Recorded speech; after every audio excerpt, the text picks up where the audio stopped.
We are starting our new unit, Module 7, and we're going to start with ratios and proportion notes.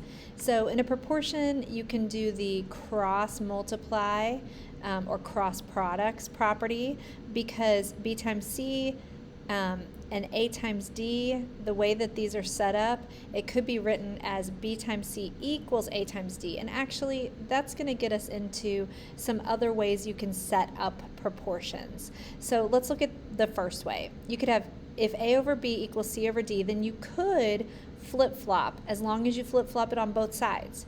So it could also be B over A equals D over C.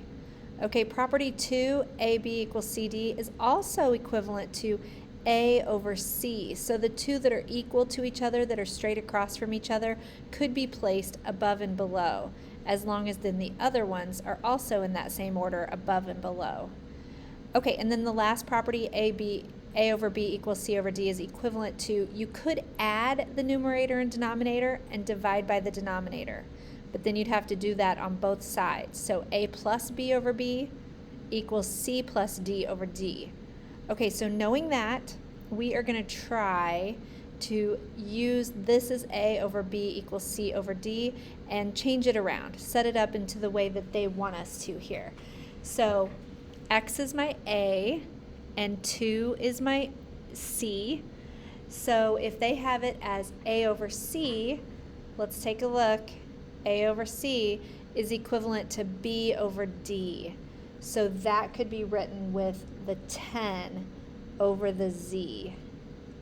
Okay, let's check out 15. 10 over X. So all they've done is flip-flop these. So 10 this time is over X. So Z would be over 2. My Z and my 2's look almost alike. Sorry about that. Okay, and then this is a review. I know you guys have learned how to solve using proportions before. I call it the bat and the ball. If you're using cross multiply or cross products, you multiply the two that make up your baseball bat and you divide by the one that's by itself. Like it would obviously cross multiply to this one too, and then you divide both sides by 150. But to me, it's easier to find the two that are numbers, not the variable, but the two that are numbers diagonal from each other, and that becomes the bat. Those get multiplied, and then you divide by the ball. So the bat and the ball. So that to me is a very elementary way to do it, but it works. It's the same thing as cross products. It's just not quite as much work. So it's not showing as much work. 35 times 2400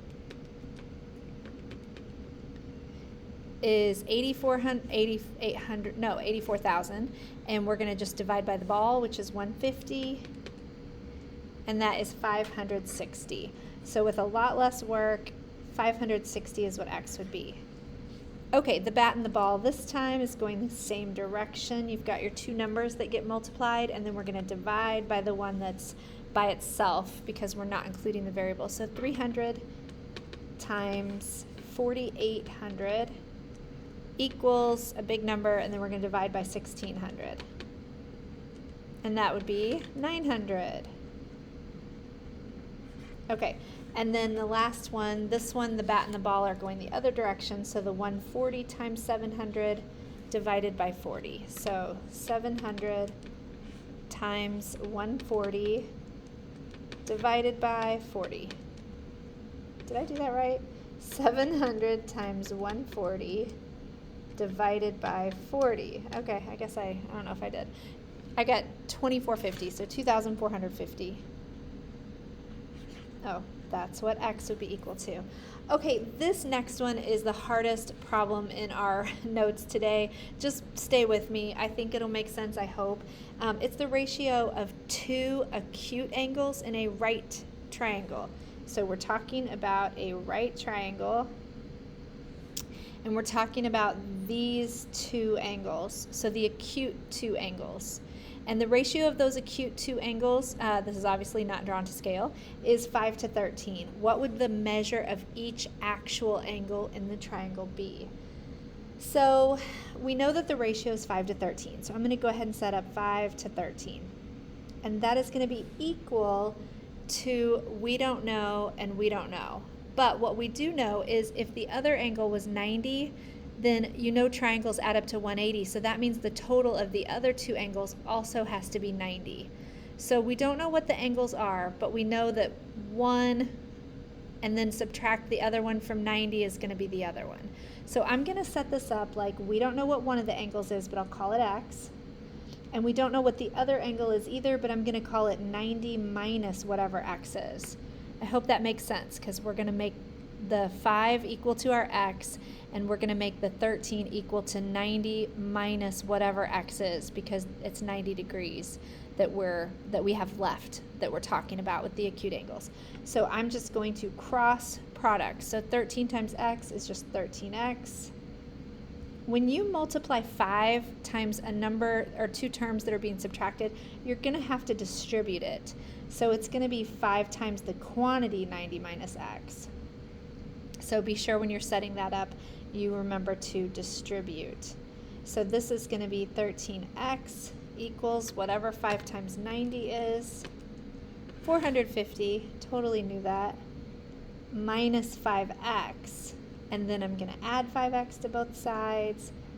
Algebra is important before you get to geometry, so you can do all this.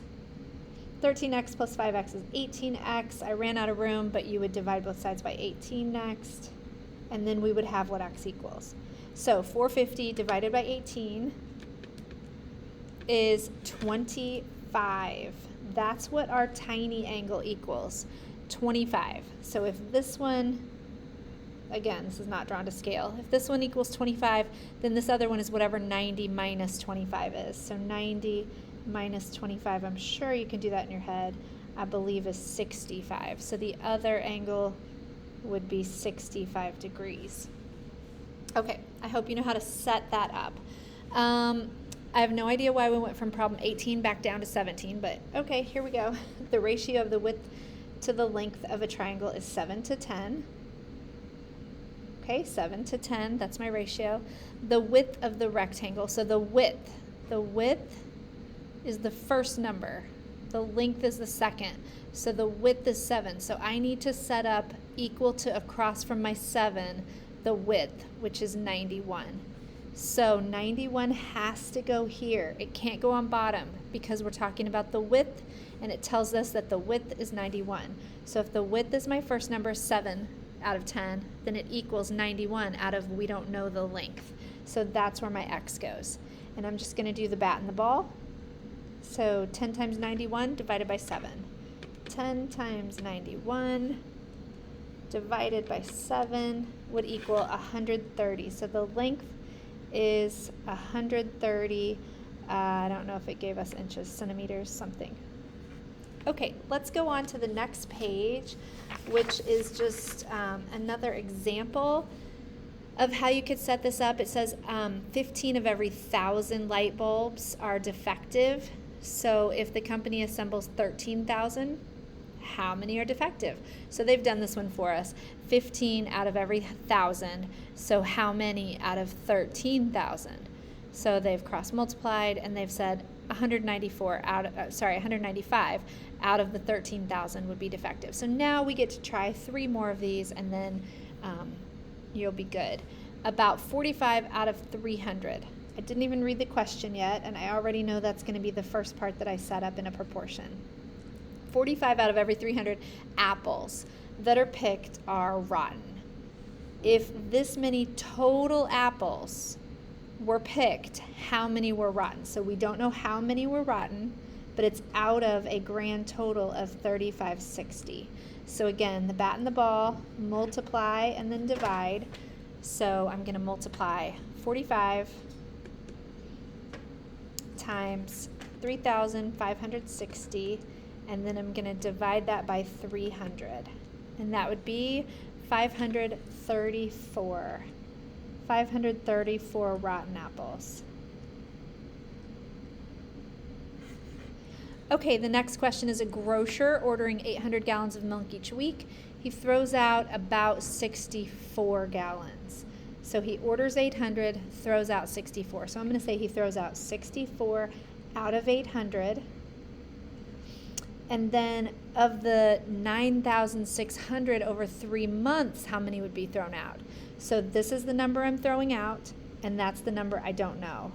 This is the total, and the other total is down here. So you just need to be consistent of where you line those up. Okay, the bat and the ball again. It's kind of a curvy bat. That's okay. Divide by the ball. 9,600 times 64 divided by 800 is 768. So about 768 gallons thrown out. Okay, the very last one is 7 out of every 20. I haven't even read it yet, and I already know my proportion. 7 out of 20. 7 out of 20 employees are between the ages of blah, blah, blah. If there are this many total employees, so again, the bottom is where I put my total employees, then how many are between the ages? So this out of this, how many out of the total? So bat and the ball, 13,220 times 7.